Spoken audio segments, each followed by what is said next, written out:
दुर्गा, आप सब कैसे हो? अच्छे हो ना? अच्छे ही रहना। तो आज हम कहानी कहने जा रहे हैं दुर्गा माता की, महालक्ष्मी की। तो जरूर सुने और हमारे चैनल को लाइक, सब्सक्राइब, कमेंट जरूर करें। तो कहानी आरंभ करते हैं, सुनो। मार्कंडेय जी बोले, सूर्य पुत्र सार्वनिक जो 8वें मनु कहे जाते हैं, उनकी कथा विस्तृत से कहता हूँ, सुनो। सूर्य कुमार महाभाग सार्वनिक भगवती महामाया के अनुग्रह से जिस प्रकार स्वामी हुए वही प्रसंग सुनाता हूँ। पूर्व काल की बात है। सूरत नाम के एक राजा थे जो चैत्रवश में उत्पन्न हुए थे। उनका समस्त भूमंडल अधिकार था। वे प्रजा का अपने सौरभ और पुत्रों की भांति ही धर्म पालन करते थे। कोलाचिनम के नाम के क्षत्रिय उनके शत्रु हो गए थे। राजा सुग्रीव दंडित नीति से बड़ी प्रबल थी। उनका शत्रुओं के साथ युद्ध हुआ। काफी संख्या में कम से कम थे और भी राजा सूरदस युद्ध में उनसे परास्त हो गए थे। तब वह युद्ध भूमि से अपने नगर को लौट आए और केवल अपने देश के राजा होकर रहने लगे। समूची पृथ्वी पर अब उनका अधिकार जाता रहा, किंतु वहां भी उन प्रबल शत्रुओं ने उस समय महासभा राजा सूरदर्शन का आक्रमण कर दिया। राजा पर आक्रमण कर दिया। राजा का बल क्षीण हो चला था। इसलिए उनके दुष्ट, बलवान एवं दुरात्मा मंत्रियों ने वहां उनकी राजधानी में भी राज की सेना और खजाने को हथियाने के लिए सूरदास प्रथम नष्ट हो चुका था। इसलिए वह शिकार खेलने के बहाने घोड़े पर सवार होकर अकेले ही घने जंगल में चले गए थे। वहां से उन्होंने विपरीत मेधा मुनि का आश्रम देखा, जहां कितने ही सिंह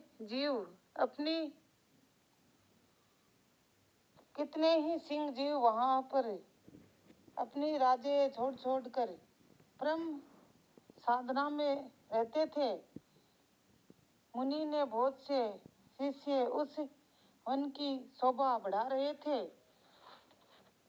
वहां जाने पर मुनि ने उनका आदर संस्कार किया और मुनि श्रेष्ठ ने आश्रम में इधर उधर विचरते हुए कुछ काल तक रहे। फिर ममता से भरे हुए होकर वहां इस प्रकार चिंता करने लगे कि पूर्व काल में मेरे पूर्वजन जिसका भक्ति पूर्व उसकी धर्म पूर्वक रक्षा करता था या नहीं, जो सदा मदद की वर्षा करने जाने पर भी अब तो ना जाने मेरा शत्रु के हाथ में मेरा हाथी है, ना जाने किन किन भोगों का भोग रहा होगा, पता नहीं कौन से कष्ट झेल रहा होगा।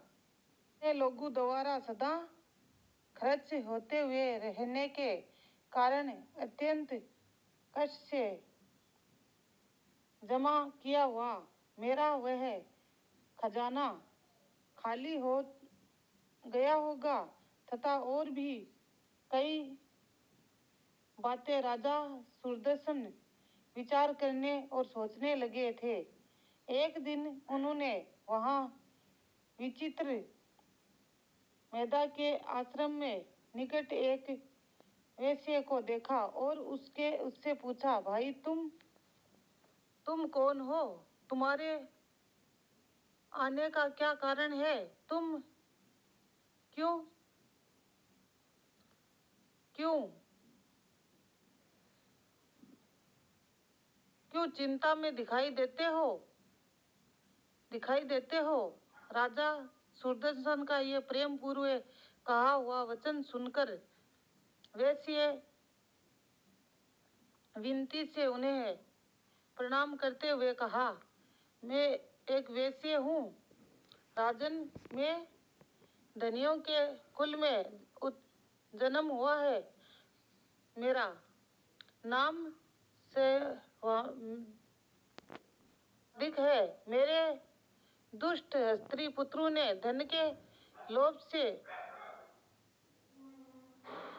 मेरे दुष्ट स्त्री पुत्र ने धन के लोभ में मुझसे घर से बाहर निकाल दिया। मैं इस समय धन स्त्री और पुत्रों को वंचित हूँ। मेरे विश्वसनीय बंधुओं ने मेरा ही धन लेकर मुझे दूर कर दिया है, इसलिए दुखी हूँ। दुखी होकर मैं वन में चला आया हूँ। यहाँ रहकर मैं इस बात को नहीं जानता कि मेरे पुत्रों की और स्त्री और सजनों की कुशल है या नहीं। इस समय घर में क्या हो रहा है? वो कुशल से रहते हैं या नहीं, अथवा उन्हें कोई कष्ट है? वह मेरे पुत्र कैसे है? क्या वे सदाचारी है अथवा दुराचारी हो गए हैं? राजा ने पूछा, जिन लोभी स्त्री पुत्र आदि ने धन के कारण जो पुत्र स्त्री तुम्हें घर से निकाल दिए, तुमने घर से निकाल दिया, उनके प्रति तुम्हारे मन में इतना चिंतन स्नेह बंधन क्यों है? ऐसे बोला, आप मेरे विषय में जैसी बात करते हैं वह सब ठीक है, किंतु क्या करूं? मेरा मन नहीं मानता। जिन्होंने धन के लोभ में पड़कर पिता के प्रति स्नेह, पति के प्रति प्रेम तथा और अपने भाई बंधु के प्रति जो नफरत से उन्हें घर से बेघर कर दिया, मुझे धन से निकाल दिया, मुझे घर से निकाल दिया, उनके प्रति मेरे हृदय में इतना स्नेह है। महादेव मुनि वंदनों के प्रति भी जो मेरा चित्त इस प्रकार से हो रहा है, ये क्या है? बताओ। मैं चाहकर भी नहीं जान पाता हूँ कि उनके लिए मैं अब लंबी सांसें ले रहा हूँ और मेरा हृदय दुखी हो रहा है।